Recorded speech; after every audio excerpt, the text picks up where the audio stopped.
अरे भाई सुना का सुनी? हमारे को सवाल बा, जवाब देबू? बैठ, हमें टाइम ना जाए तो हमें। अरे जवाब चाहिए भाई। अच्छा, मतलब तो है का लागत है? अरे भाई कि हम जवाब ना दे पाई? नहीं नहीं, ऐसा बात नहीं है। अच्छा, यही सब कली पूछ रही पहले। तो तू सवालवे कर। अच्छा अच्छा सुना। कौन चीज भौजी खिंचला से छोटा होला?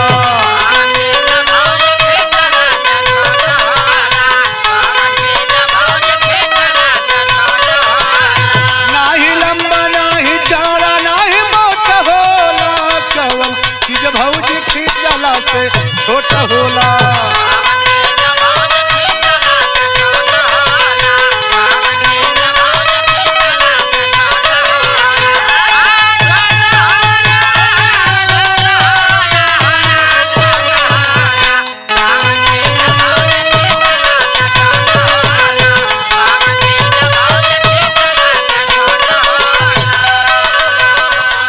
अच्छा, तुहार यह सवाल है?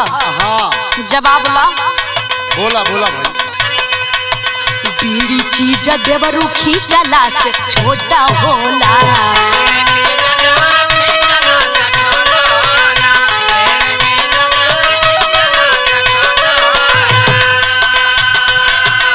जिकरे पियते करे जवाब पे छोटा होला। जिकरे पियते करे जवाब पे छोटा होला। बीड़ी चीज देवरू खींचला से छोटा होला। समझ में आवता?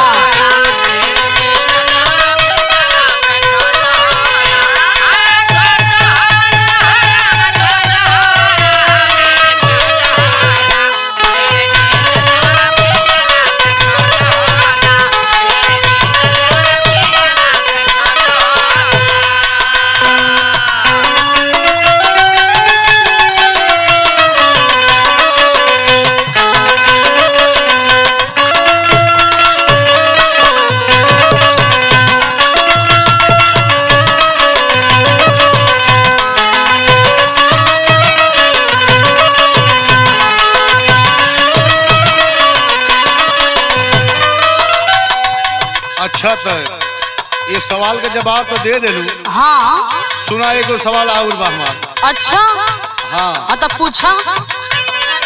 एक ही शरीरिया में रंग ऐसन होला।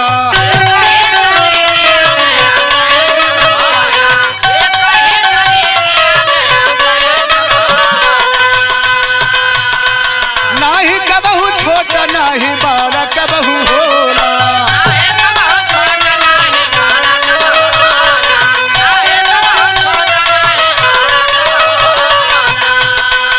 आदमी के शरीर में पैदा होला ऊ अंग उतना बड़ा रहेला। अच्छा, फिर उम्र ढले बुढ़ौती आ जाले लेकिन ऊ अंग उतना बड़ा रहेला। ओहो। और सुना दे। हाँ सुनावा। कमल पक्षी के लाल लाल टोट होला। कमल पक्षी के लाल लाल टोट होला। कवन चीज भौली की जला से छोट होला।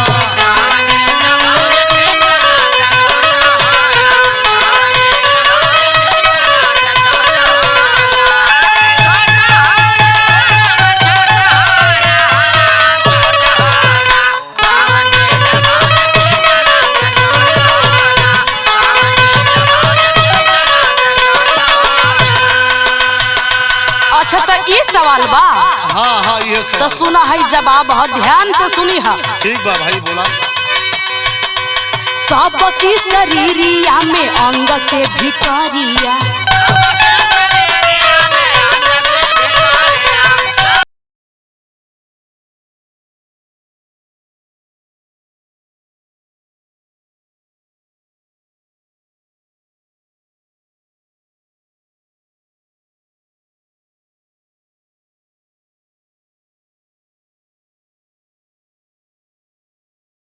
पंछी के लाल लाल टोटा होला।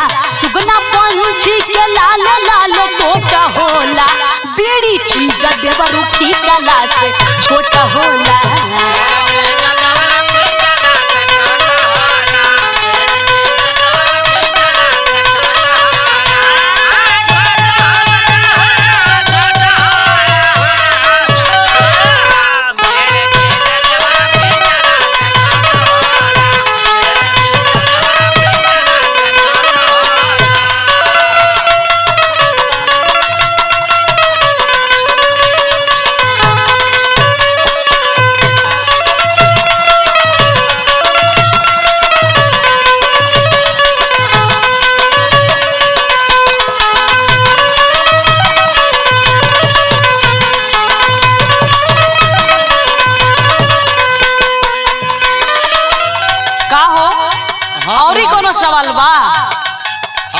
सवाल और तो जल्दी पूछा हमके जाए के है। अरे भाई जल्दीबाजी काहे बा?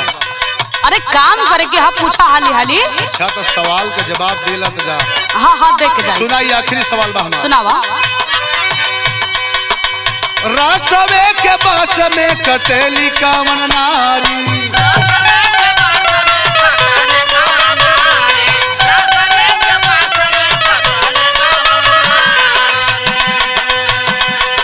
सदी न पहिरे भौजी हरियर सारी,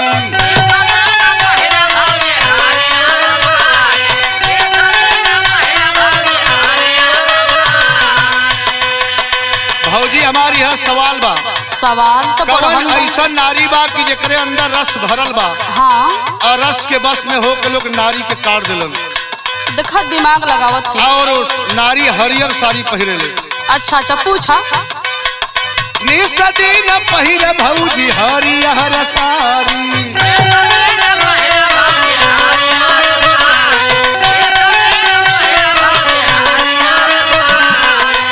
पोर पोर रस भरल घोट घोट होला, पोर पोर रस भरल कई घोट होला, कवन चीज भौजी खींचला से छोट होला।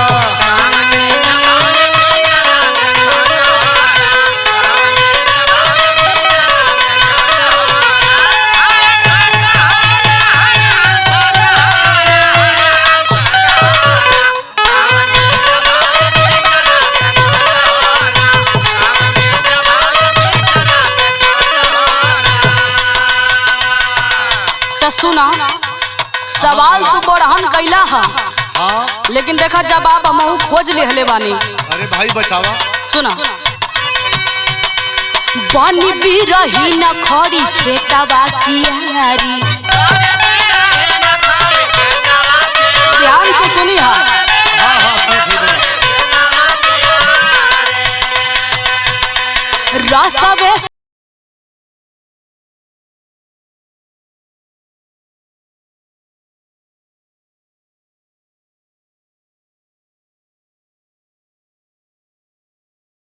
नारी ऊख देवरू रस घोटे घोटा होला, नारी ऊख देवरू रस घोटे घोटा होला, बीड़ी चीज देवरू खींचला से छोटा होला। वाह भाई सवाल तो सही बतेलू भौजी तू। कौन चीज भौजी खींचला से छोटा